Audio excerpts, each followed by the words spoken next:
तो इमरान खान के दौरे हुकूमत में जो ये मौलवी हजरात सड़कों पे आते थे, कभी कोई इशू कभी कोई बात, वो खादम रिजवी उसका बेटा,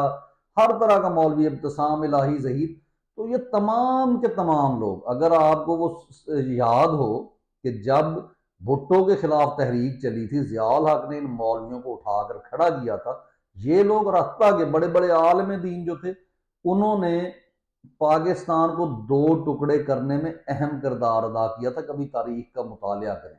ये मौलाना मदूदी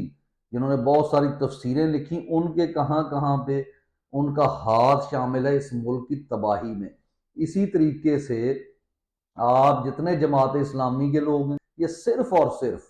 आपको एक दूसरे के साथ लड़ाने के लिए, इस मुल्क में ऐसी सूरत हाल पैदा करने के लिए जिनसे ये फायदा उठा सकें। क्योंकि जब भुट्टो के खिलाफ ये